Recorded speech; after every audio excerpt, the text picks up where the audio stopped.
Hi, everybody. Welcome to Fireside Chat number 175. Great to be with you. And I'm not alone. I am with four members of PragerFORCE. That's the student organization of Prager University. Now up to, I was just told by Sabrina, who runs the show and does a great job, I might add, 13,000. And how many countries are represented? Do you know? Over 100. I don't know the exact. Literally over 100 countries? Oh, I got the chills. I really did. That is so powerful. So we have four. They won a lottery to come to LA and to come to the Fireside Chat, correct? Mm-hmm. That is great. I asked all of them if they cheated. I just for the record, they all denied it, claiming membership in, well, I won't even say which party. So we'll leave that aside. Anyway, I'm very happy for them. Let me see. Buffalo, El Paso, San Diego, and Minneapolis. I got that right? Yes, that's wonderful. So we're going to meet them in a moment. I just want to open up with a few comments. I had on my radio show this week a Polish professor in Poland. He teaches in Poland, and he wrote a book on freedom. He is the Polish representative to the European Union. By the way, I did speak at the European Union in Brussels, and it's on YouTube in case you're curious to see what I had to say to Europeans. In any event, he is the Polish representative, again, a professor of philosophy, and he was the former minister of education, and he wrote a book on freedoms. So he made a very interesting point, made many interesting points, and I would just like to share one with you. I asked him about the relationship between religion in the Western world and freedom, which I believe is complete. Not that religion was always the greatest promoter of freedom, but it has been certainly for the last 100 years. And the decline of Christianity, and I'm saying this as a Jew, the decline of Christianity has led to only basically a removal of freedoms. It's happening in the United States. As America gets more secular, we get less free. We are less free than any time in American history, in fact. And I believe it has a lot to do with the decline of religion. The founders of the United States believe that God wants people to be free. That's a pretty big deal. Anyway, he made a point that I have long said, that leftist religions, environmentalism, feminism, humanism, Marxism, socialism, all the isms, these are secular substitutes for religion, specifically for Judeo-Christian religions. So that would be Protestantism, Judaism, Catholicism, Mormonism, or LDS as they refer to themselves. So anything rooted in the Bible is a Judeo-Christian offshoot. So what has happened, he pointed out, again, something I believe, is we have substitute religions. No one is irreligious. There is no irreligious human in the world. The only question in life is not, do you believe in a religion? Is what religion do you believe in? No one has no religion. People are guided by some faith. Faith in humanity, faith in science, you name it. But there's some faith issue. And so leftism is substituted for Christianity in Europe and the United States. But he then made an interesting point. I wish I could play it for you. He had somewhat of a Polish accent, but it's very clear. His English was great. In fact, he actually wrote the book in English, which is amazing. So he pointed out that like religion, traditional religion, leftism has a whole list of sins, but it's much longer than the Catholic list of sins. Poland is Catholic, so we're using that example, or Protestant or Jewish, it doesn't matter. The list of sins is enormous. And so think about it. I gave the acronym SIX, Herb. So that he cracked up when I did this for him. Sexist, intolerant, xenophobic, homophobic, Islamophobic, racist, bigoted. So there you have a sin, right? So sexism is a sin, intolerance is a sin, xenophobia is a sin, homophobia is a sin, racism is a sin, bigotry is a sin, transphobia is a sin. It's all non-wokeness. The list is enormous of the possible sins. Cultural appropriation is a sin. Isn't that astonishing? By the way, cultural appropriation is beautiful. It's not a sin. Bret Stephens in the New York Times wrote this past week a column about how Condé Nast, which publishes Bon Appetit, cuisine magazine, got in trouble because, are you familiar with this? Is that why you're nodding? I am. So tell me if I get this correctly. So years ago, it wrote an article of a non-Jewish woman wrote an article on her recipe for Hamantaschen. Hamantaschen is a Jewish food that's associated with the holiday of Purim, which comes from the book of Esther in the Bible. And it's like the Jewish Mardi Gras. People dress up in costumes and so on, and it's a fun day for all. It's the most fun day in the Jewish religious calendar. Anyway, one of the things is Hamantaschen, which is the ears of Haman. Haman is the villain in the story. And so she wrote her own recipe, and she was attacked for it. How could a non-Jew dare imply that she has a great recipe for a Jewish Jewish dessert item? Isn't that absurd?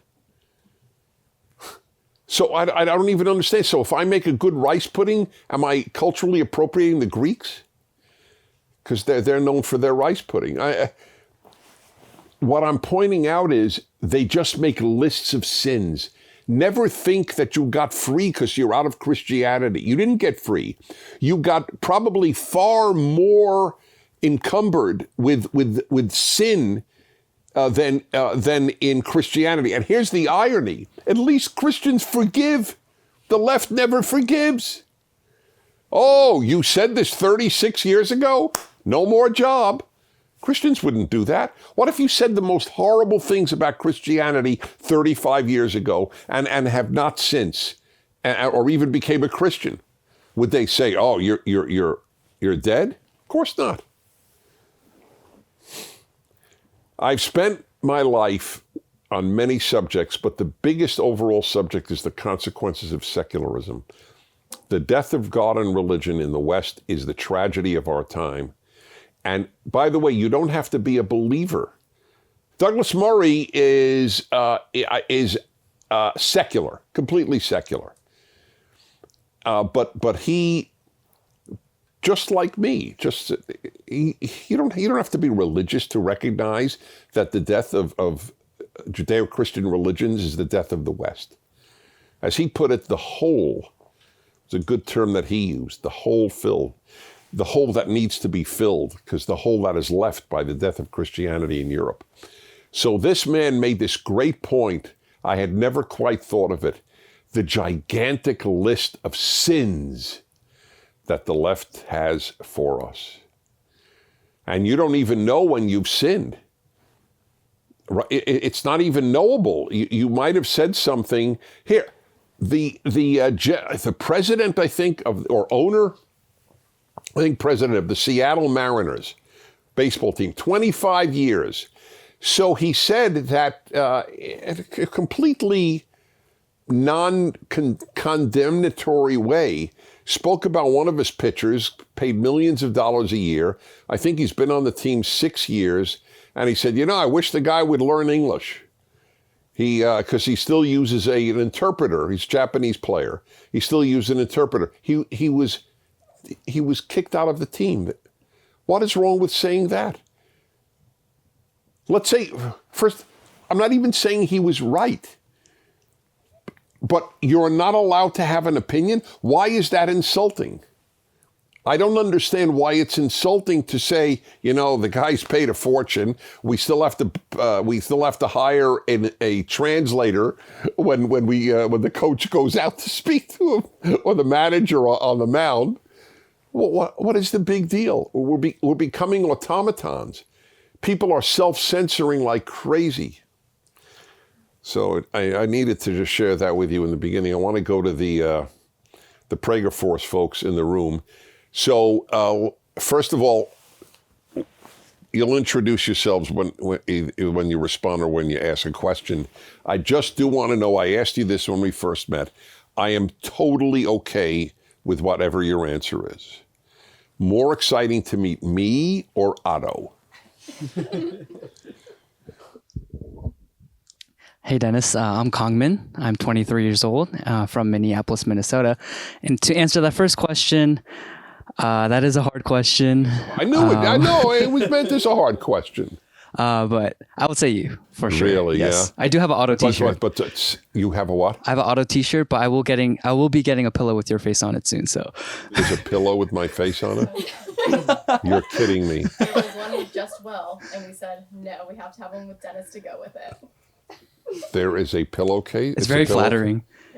With my face on it? You can lie on my head when you go to bed? We're selling it in the store now. It's selling in the store? I know this sounds odd, but is anyone buying it? Yeah. I will soon. Don't worry. If no one else is buying it, I will soon. That's very sweet of you. Spell your first name. Kangmin. Right. And you were born in Korea. Yes, sir. Before we go on, because this is priceless beyond words, you have been called a white supremacist. Yes, sir, I have. Oh, he's really made it.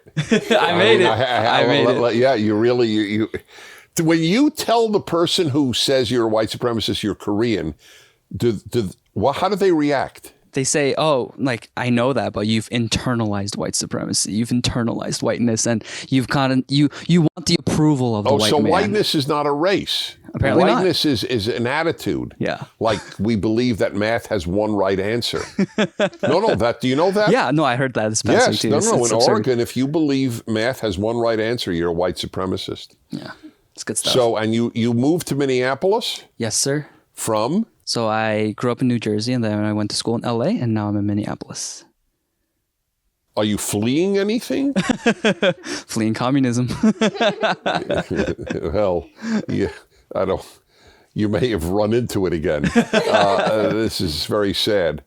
No, really, why'd you move so much? Well, I am a traveler at heart, so I like to live at different places. Oh, you do? Yeah. What's your favorite place to live? Actually, this is a very unpopular opinion among conservatives, but LA. I live in LA. No. Here's the irony. People, we're not Oregon. Mm-hmm. We're not Seattle. Mm-hmm. This is very important. There are more conservatives or Republicans in California than any other state. Mm-hmm. There are a lot of conservatives in this state. Mm-hmm. So I understand why you would like it. I have a tremendous community of kindred spirits here. Well, welcome. Thank you. Thank you. Okay, next. Otto or me? My name is Sam. I'm 17 from San Diego. Sam? Yes. Is it short for anything? Samantha. Yeah. Thank God. Because I don't know why a parent would name a girl Sam. I totally get why you'd be called Sam. Yeah. It's shorter, but my parents wouldn't do that. Does anyone call you Samantha? Like if your mother gets angry at you, what does she call you? She calls me Samantha. I knew it. That's the way it works. You get your whole name only when your parent or spouse is angry at you. Right. So where were you born? I was born and raised in San Diego. Yeah. Oh, and you still live there? Yeah.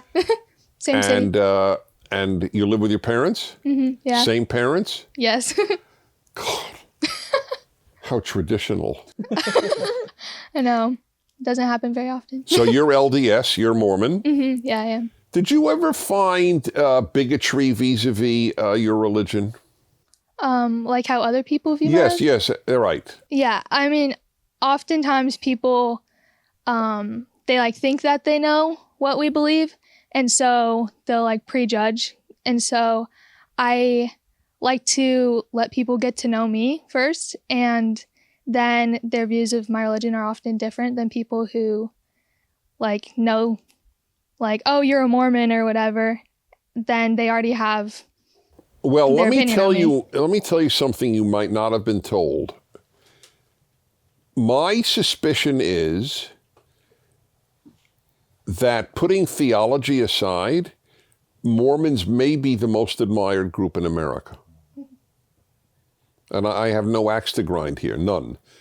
But I just want you to know that I have actually done this. I have asked on the air, if you had to make a business deal, tell your LDS folks about this. If you had to have a business deal, and the honesty of the person was critical, because if they weren't fully honest, you could go bankrupt. What group would you most likely choose a person from? And most people said a Mormon. You have a very good reputation for your family life, for your cheerful personalities, and it's earned. I feel that. Twice a year, my wife and I have Shabbat dinner, a Jewish Sabbath dinner, with like 6, 7 Mormon couples at one of their homes in this area that you're now visiting, where I'm doing the Fireside chat. I conducted the Mormon Tabernacle Choir. I have very warm feelings. So I was just curious. So San Diego, does it have a big LDS community? Yeah, I mean, I feel like there's a lot of members of my church there. And so that's really nice for me. I mean, I like the community and everything. You're 17? Yeah, I am. Are you dating? Are you allowed to date? Oh, Let yeah. me put it that way. Yeah, I am allowed So to go to a movie or something, or dinner with a boy. Yeah. With no chaperone. Yeah. She's cracking up. You're cracking up, yes, cracking me up. Well, I assume there were rules. Like, at what age were you allowed? Well, it's like encouraged to wait till you're 16. So, 16. like, I yeah. see. Okay. But it's kind of more like the parents decide. It's a lot of like the quote unquote rules with the religion. It's just like things that are encouraged, but it's really like you make your own choice for how you live. So. That's really. How many siblings do you have? I have- 17?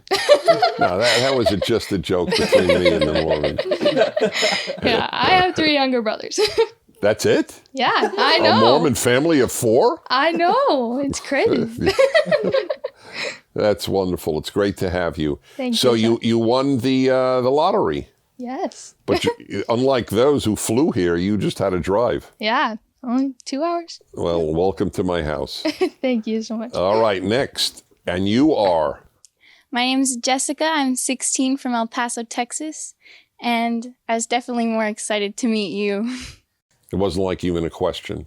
Nope. Well, maybe. I don't know. I'm very touched. You're the youngest of the group. You're 16. Yeah. So are you in high school? Yes. Are there any other PragerFORCE kids in your high school?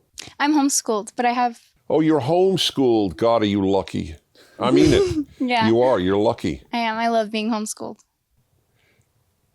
We need to do a fireside chat with homeschooled people. Because sending your kid to a regular school today is flirting with Russian roulette. I'm sorry. I wish it weren't true. It just is. So, how much are your parents involved in your homeschooling? Can they, if they wanted, would they be able to go to work? With me, yeah. I do all of my school by myself right now, so. But you don't have a group? No. Like, I can join. Like, I can take certain subjects with other friends if we use the same curriculum. But right now, I just do it on my own. Well, so that may play into people's fears that if my kid is homeschooled, they won't have a social life. that is where people are very wrong. I'm very, very busy, and I'm seeing my friends like all over the place. I'm in sports. I have Bible studies, a lot of friends at church. So yeah, I think that's one of the really big misconceptions. Yes, I'm glad I asked it Yeah. then. Mm-hmm. That's right. So do you intend, I'm not a big college fan, so don't be hesitant. Do you intend to go to college? As of right now, I don't think so. Yeah, there's really no call for it Yeah. unless you're studying advanced botany. Yeah, as of Then- right now, I'm not pursuing any specific career that I would need college for. So if later on I see that I want to pursue a career that I would need a degree for, then yeah, I'd go. But as of right now, I Right. don't think I need it. So And where are your parents from? my mom is from Juarez, and she moved to El Paso, I think, when she was around 15. And then my dad is from So Chicago. Juarez is right over the border from El Paso, Yeah. just to let Mhm. people know. Yeah. Yeah, okay. And then she met your dad what? She met my dad in El Paso. He moved there from Chicago. Where was he born? In Chicago.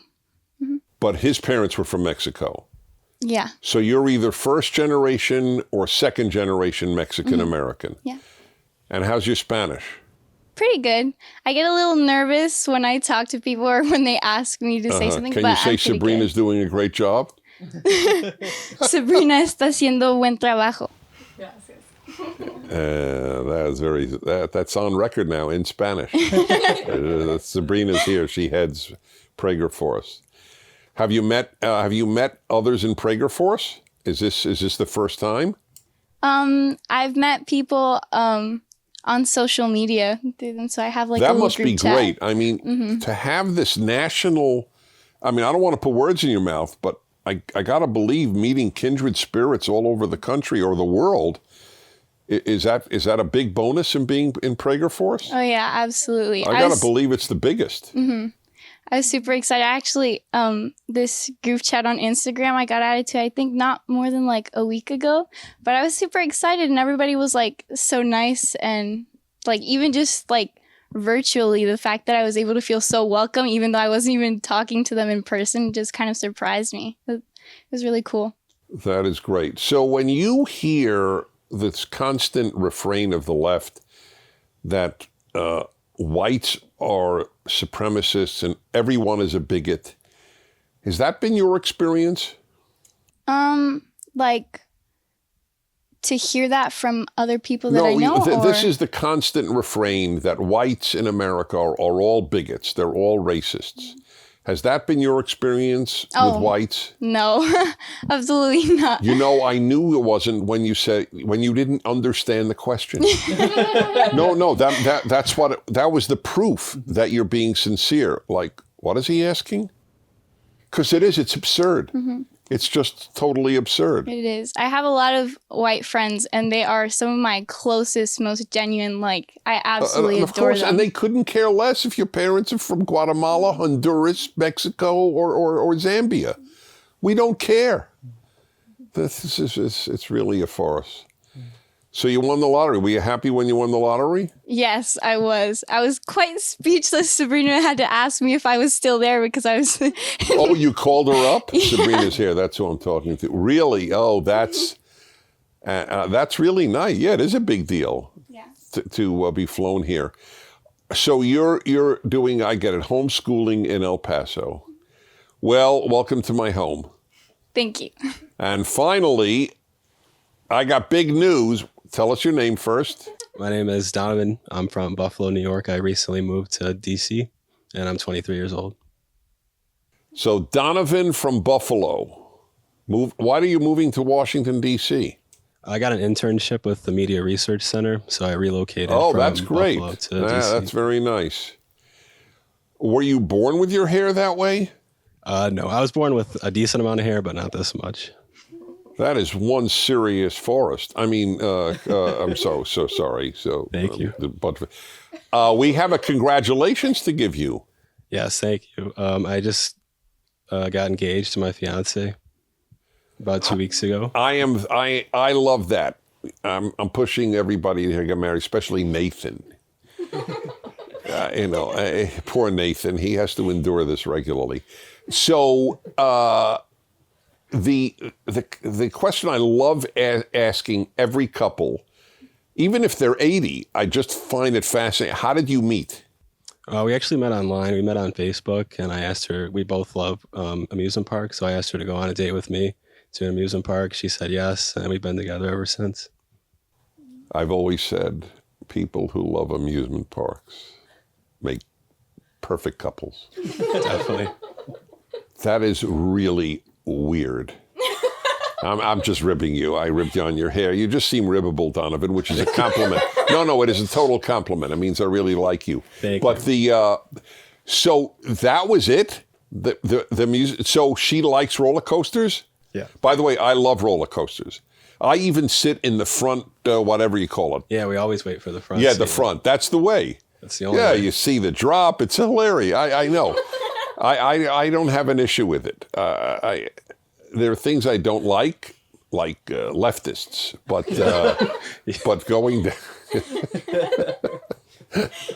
just shooting the breeze. So how did it come out on Facebook that you both like? There must have been you must have been talking to each other. Yeah, we were talking for a couple weeks. I would say maybe 2 or 3 weeks, and then we were just talking about things we like to do. She said she really likes to travel and go to theme parks, and that's what I love to do. So then I asked her if she wanted to go to Six Flags, and she said yes. And Was she from Buffalo as well? Yeah, yep. Are you? What do you call someone from Buffalo? A Buffalonian? Buffalonian, yeah. I made that up, and I was right. A Buffalonian. Yep. I love that.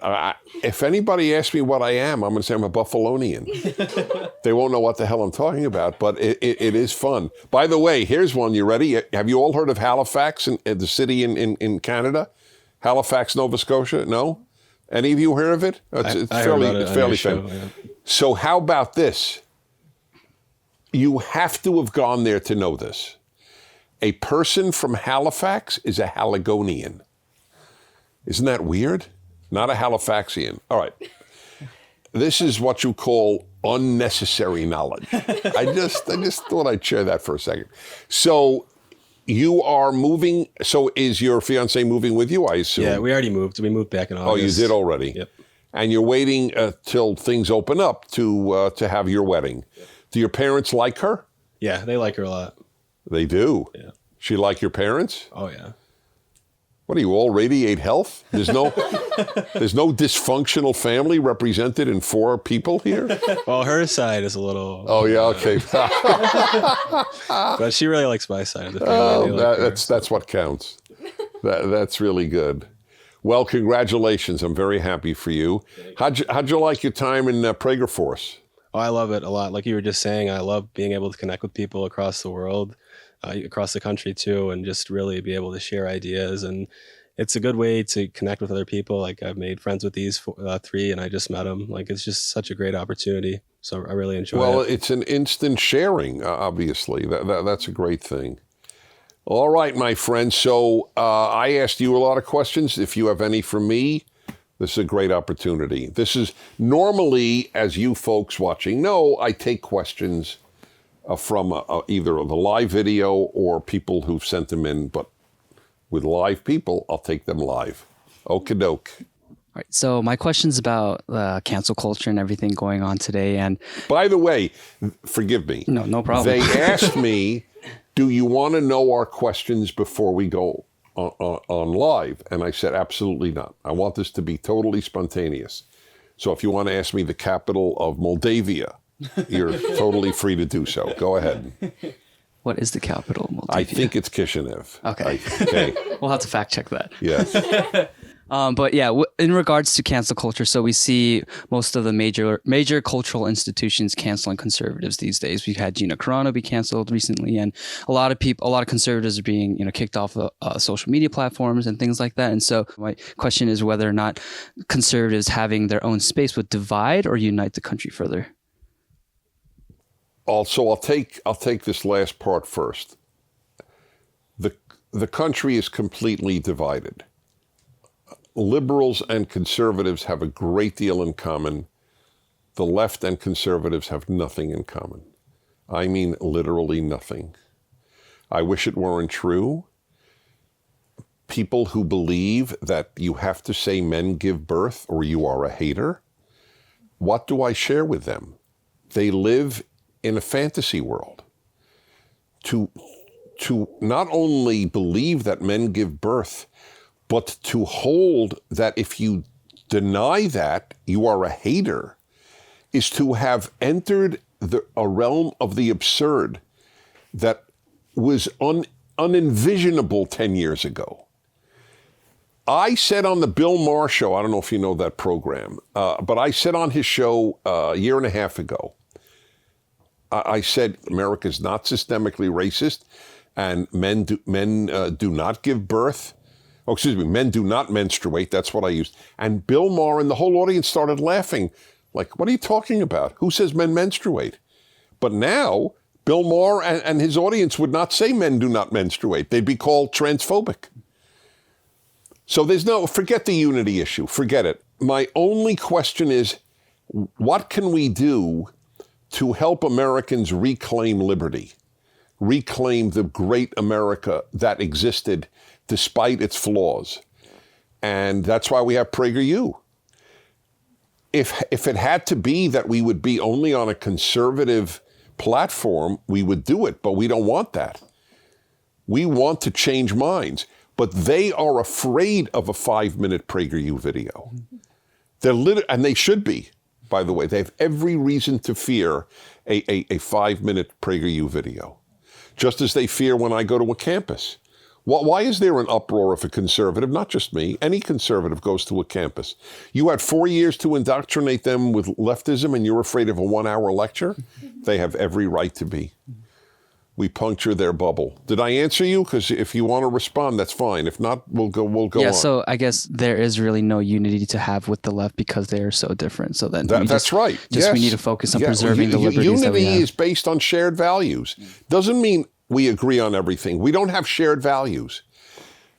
America is composed of liberty, in God we trust, e pluribus unum. They reject all three. Okay, so I don't know, what is there going to be unity on? You think America's a cesspool? I think it is the greatest invention in history. I agree with Lincoln, it's the last best hope of mankind. You think it's an S-hole. Where are we going to have unity on that? Okay? I agree. Everyone watch the 5-minute PragerU videos. That's right. Everyone should. Okay, so my question kind of goes along with that a little bit, I guess. So I'm oftentimes conflicted with just wanting to completely delete my social media. So much of my posts just get blocked or fact-checked or whatever, and also just wanting to live in the moment more. But then on the other hand, it's one of the most common ways for sharing information. So what would be your advice, I guess, to just balance that? The answer is you have to decide, do you want to be courageous or not? That's what ultimately it comes down to. Most people do not want to be courageous because it hurts. If it didn't hurt, it wouldn't take courage, right? Yeah.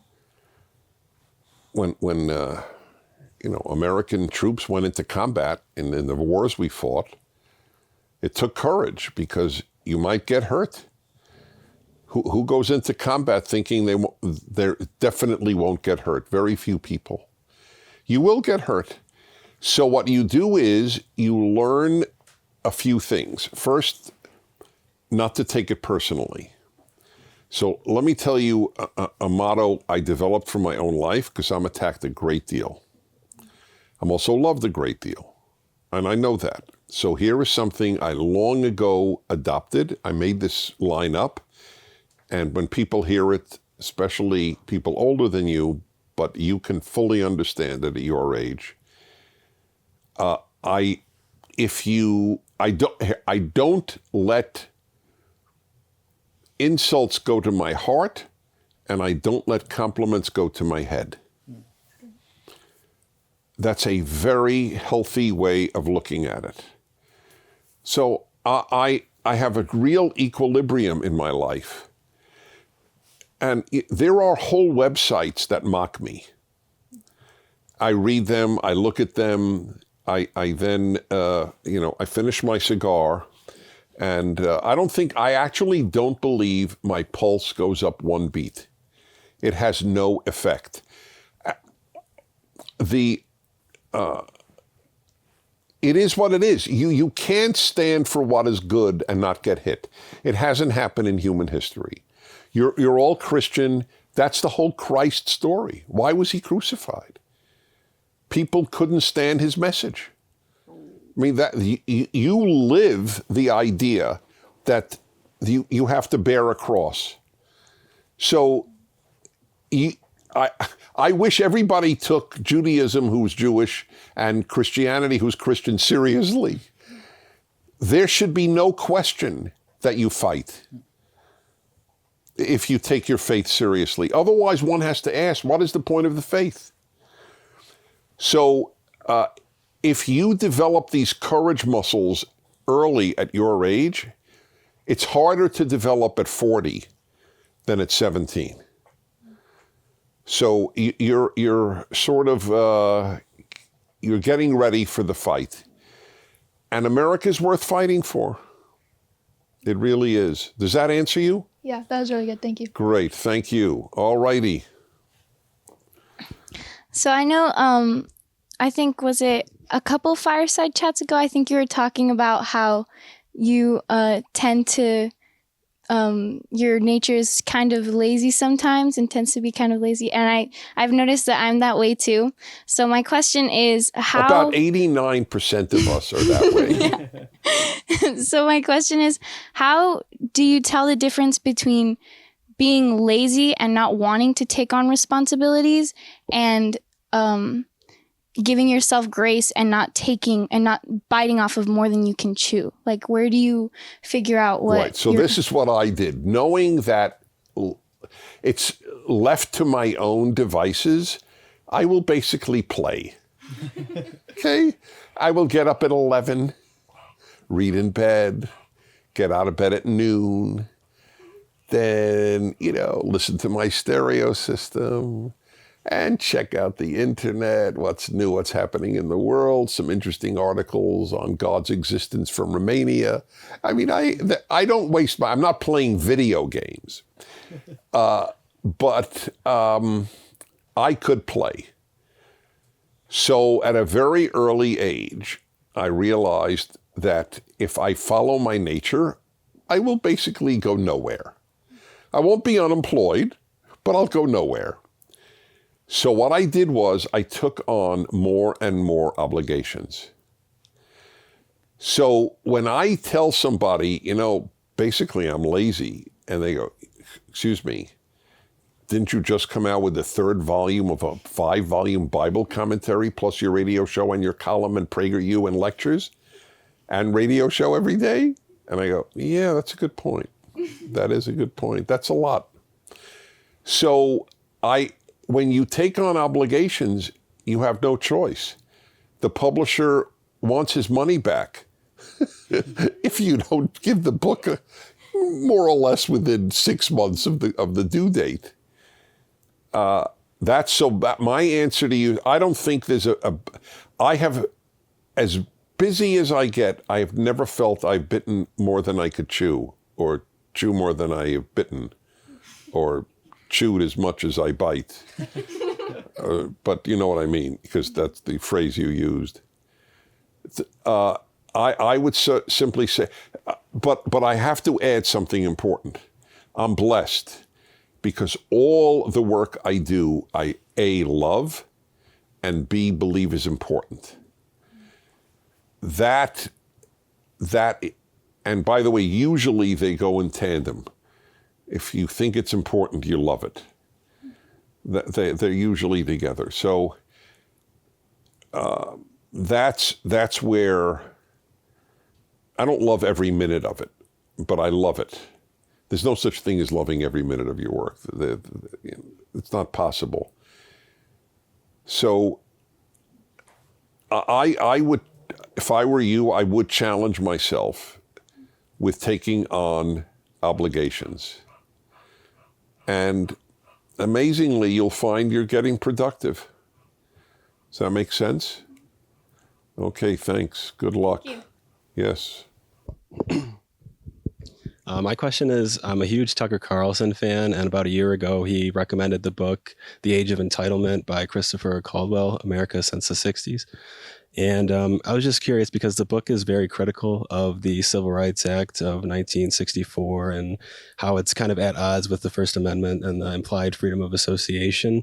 So I was just curious how you feel about that and what your thoughts are on about basically the First Amendment and how the Civil Rights Act goes against it or it helps it. Or... Right. I've never commented on this publicly to the best of my knowledge, and I comment on everything publicly. I do. I don't hide any of my views. But for whatever reason, I guess I just wasn't asked it because it's so long ago. So let me give you a background and then give you my current thinking. Whenever he hears the Civil Rights Act, he gets very excited. It's not exactly understood why. Can he be seen? Is Otto on camera? This is a rare moment. But of course, it's gone longer than a regular fireside chat, and he's paid by the half hour. No, he. Okay, see, now this was his way of saying, I'm going to show him. It's not just for the money. You're my man, Otto. Otto is a crack up. It's as simple as that.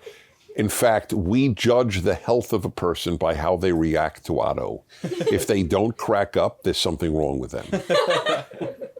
Okay, so back to your question. So how old was I?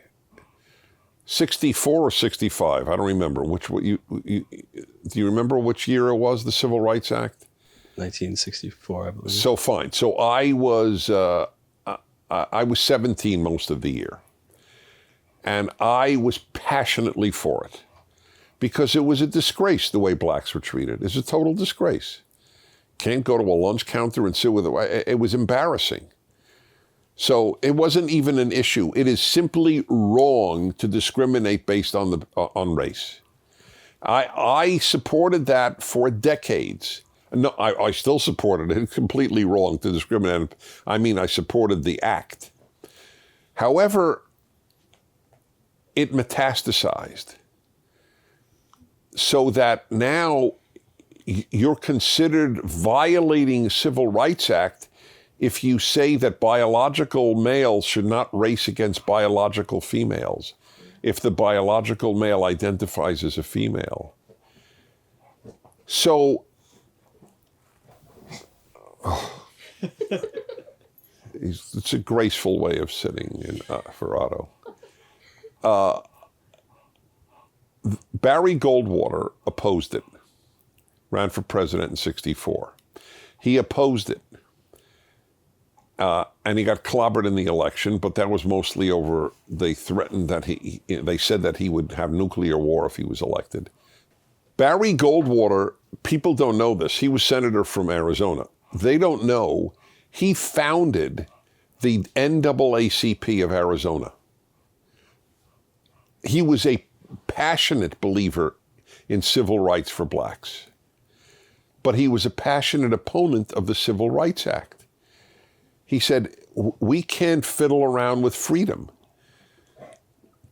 People, if people, it is totally wrong. Look,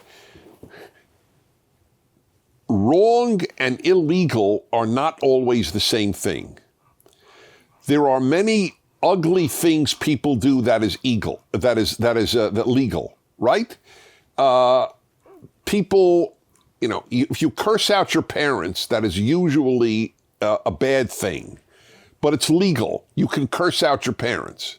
You can curse out your kid, for that matter. There are a lot of things you can do to a child that are terrible, and they're legal. Legal is not, so we don't ban every bad thing. We have a ban on prostitution. By the way, a lot of people think we should not ban prostitution. I'm torn on the issue, to be honest. It's a very complex question to me. But so I understand both sides. So if you're against a ban on prostitution, does that mean you're pro-prostitution? That's absurd, correct? Just like if you're against a ban on heroin, does that mean you're pro-heroin? That would be an unfair attack on everybody. So to say you're against civil rights legislation doesn't mean you are for discrimination. That is demagogic, dishonest, and all the other things the left does to its opponents. It's a smear. Barry Goldwater hated discrimination against blacks. But to make it a law, you must do X or Y and it's become a totally slippery slope. Completely. Now, the list of people you can't discriminate against is become absurd. Vietnam era status. What does that mean? People were discriminating against people on the basis of their Vietnam era status? What does that even mean? By the way, I'm a Jew, so this is my theory. If you open a country club and you say, we do not want Jews, I believe you should be allowed to open that country club and ban Jews. And I'm saying this as a Jew. I am more afraid of taking away your freedom than I am of me being discriminated against. Okay? So that's pretty direct. I think you're a lowlife if you don't allow Jews into your country club. By the way, what Jews did was hilarious. Jews were not allowed into country clubs until, I would say, the 70s. And so what they did is they started their own country clubs. Now non-Jews join the Jewish country clubs. It's a well-known fact. It's very funny. Does that answer your question? Yes, thank you. I had a feeling that when you asked it, you were in sympathy with Caldwell's view. Or you torn? Definitely I would say more torn. Right. It really opened my eyes to like both sides of the argument. Yes, exactly. I had never Use really my thought of Jewish it. argument. Yeah, definitely. Now, clearly, where there are certain basic public accommodations, if you're a hotel in a rural area and a person needs a place to sleep, that's different. We fully understand that certain things you just can't. But in private life, if there are 15 restaurants and you don't want Jews in your restaurant, I will not force you to have Jews in your restaurant. Just the same way on freedom of speech. There was a very, very famous march in the 60s or 70s, I don't remember which, not neo-Nazis, real Nazis, real swastikas, marching in Skokie, Illinois, a suburb of Chicago, because a lot of Jewish survivors of the Holocaust lived there. So these people were sadists. Your family was murdered by the Nazis, and now we're going to show you the swastika again. Nevertheless, every Jewish group I knew of, doesn't mean every Jewish group, said they have a right to march. Every liberal group said it. And that was real hate speech, not what they call hate speech today, which is basically speech that the left doesn't agree with. Now, you mentioned, one of you mentioned the woman, maybe, who mentioned it? The one who was just... Gina Carano? Yeah, Gina Carano. I mean, that's mind-blowing.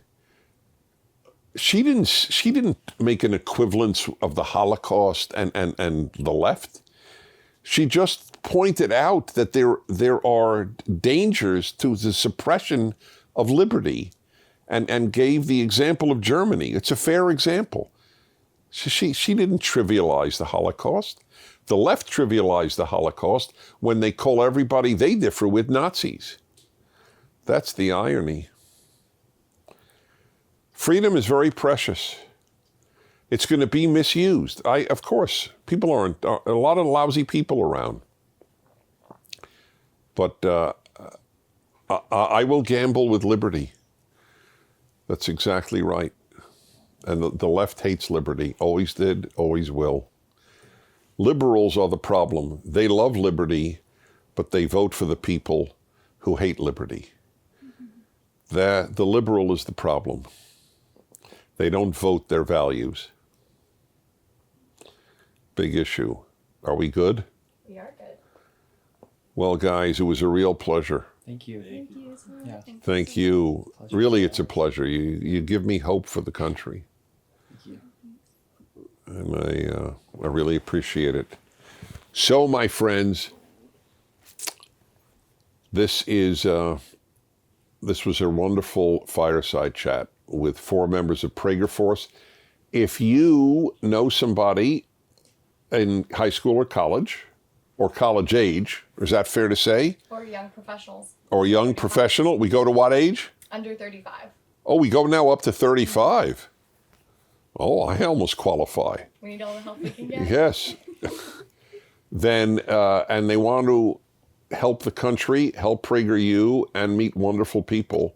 What do? Just write to PragerU, go online and... PragerForce.com. PragerForce has its own .com? It takes you to PragerU, but it's its own webpage. It's its own webpage? Good. So, yes, I strongly recommend that. Everyone of every age needs kindred spirits.